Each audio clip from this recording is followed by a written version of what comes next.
A quick tutorial that might be helpful for using PowerTeacher. So you start by going to the website for St. Stan, and that's going to be ps.ststan.com/teachers with an S, and then you hit return, and it should take you to the teacher sign-in. You're going to put in the code and the ID that Mr. Zorg gave you on a handout sheet. Should be the first part of your email address, so for me, C. Harris, and a five-letter and number password. So that would come from Dan.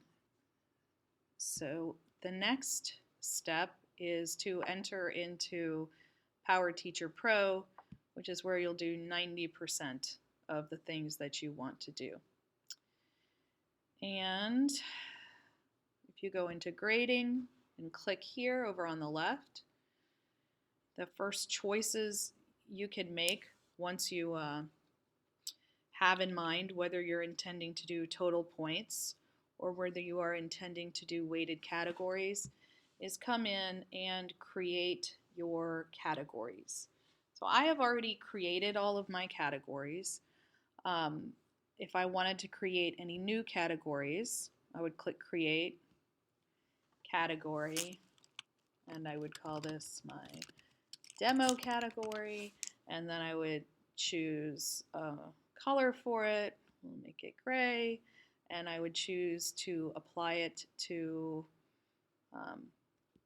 whatever classes. Typically, I would do all my grades the same for every class, so you could click the little check all, and then you could hit save, and you would create the categories you want. So because I am a total points grader, my categories are purely visual and for organization purposes, so that when I look at a grade, I can quickly see what category it is, or if I'm looking for a grade, I know that it's a quiz, so I know it's going to be green as I scroll through. And the same thing is true for my students. But there's no weight attached to the label when you're on total points. It's simply an organizational label that you apply. If you are going to do weighted categories, you definitely need to think carefully about what categories you are going to create. Dan's work typically recommends that the easiest way to do weighting is to have only two categories. One is the final exam, worth 25%, and then there's a second category that is everything else, and it is worth 75%.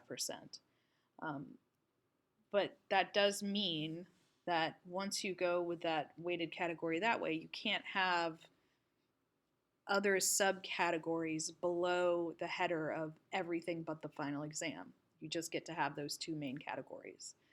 So create whatever categories you think you would want to use, and then the next step is to go into settings, and you'll go to traditional grade calculations, and it should look like this. The default is total points. So if you're going with total points, which is by far my favorite way to do it, you do nothing. It's already set up for total points. If you want to go and have weighted categories for each class here, you're going to come over and for the quarter, see S1, Q1, Q2, S2, don't mess with the semesters. That's a school-wide function that you don't need to worry about. You won't ever enter semester grades. You only enter quarter grades. So for Q1 and Q2, you could go in, and if you decide you want to do weighted categories, you'll come down here and you'll click category weighting, and then let's say I'll do my demo category, and I want to weight it 0.25, and then, oh, what's it, point, yeah. Boy, this is why I don't like doing it this way. But anyway, fiddle with it till you get it to be 25% or whatever it is you want. And then your second category is going to be category weighting, and you would make it like your final exam, and it would be worth 1. And then you'd hit save, and you would then be a weighted category grader. All right, but I don't want to do that because I'm a total points person. So let's look at how I create an assignment. So up at the top of the grading tab, you will see a drop-down menu of all your class periods, and they should be in the order that you teach them during the day. So I'm going to start with my first period class. I've already created a bonus points bank, which I'll be glad to show you how to do if you want. But I'm going to put in my vocabulary assignment, my first vocabulary homework for the quarter. Unit 1, Part 1 sentences. All right, now all of my classes have Unit 1, Part 1 sentences as an assignment this week, so I can take this opportunity to create the same assignment for them as well without doing extra work by coming up here and clicking to put it in all my classes. The next step is to choose your category, and if you only have 2 categories, because you're doing weighted or however you choose to do your categories, you just select that. For me, this is just a label and a color coding, so I check homework and classwork. And then you decide, do I want to put in the grade as just the total points that they earned out of the total points possible? Do I want to put it in as a percentage, or do I want to put it in as a letter? So you choose how you're going to do it. For homeworks, I typically will enter it in as points, and then PowerSchool will convert it to a percentage grade for the students to see. So for me, vocabulary homework is worth 15, but if my students turn it in a day early, they can earn a bonus point. So to set that up, I come over here to extra points, and I add 1 extra point. And then I'm going to click here to apply the due date, which is today. And I will hit save and close. And so there's my first assignment. And if I go to the drop-down menu and check my other classes, I should see that it exists there as well. Now, once you do that, if you make an adjustment to the scoring or something and make an adjustment to the assignment for one class, it's going to adjust it for all the classes. So don't use that check all if you want to have an assignment be worth one thing for first period and worth something else for third period. It's kind of an all or nothing thing when you bulk create an assignment. So often my AP class has more to do on their vocabulary homework, so they get scored differently. So actually what I'm going to do is go ahead in here and go back into the assignment. I don't want to delete it because that would delete it for everybody. I'm going to go back into select classes, and I'm going to deselect AP. So now AP doesn't have this assignment anymore, and instead I'm going to create a new one for them.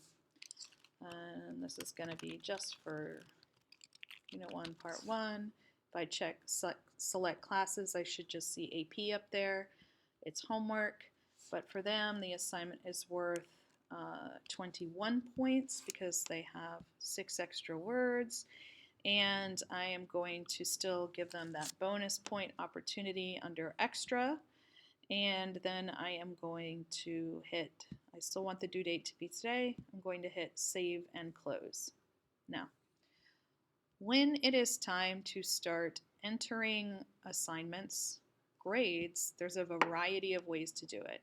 You can go into score sheet and have it look more or less like a traditional grade book. Personally, my issue is that sometimes I'll click in the wrong spot and I will end up overwriting an assignment in another column. So I prefer to click on the assignment name and just deal with one assignment at a time on my screen. but you can do it either way. You can go into score sheet mode, or you can go into assignment list mode and click and do that. So this is an assignment out of 21. I've said I was going to enter points. So if Kit Adams got a 19 out of 21, I would just put in 19. And if Tiernan got an 18, I would put in 18, and on down the line. This doesn't adjust anything yet. So students cannot see a grade as soon as you hit type. So let's say poor Morgan, he only got 10. I can go ahead and put that in, and it's not going to show up until I hit save scores. So you enter the grades that way, and I'm going to save because I don't have these graded yet because they're not due quite yet. And that is the way you do it. Now there are over here on the right hand side, I use my own number keys on my keyboard. I don't mess with this much because it's slow. And there are also a few other options that you can add to assignments. You can put in the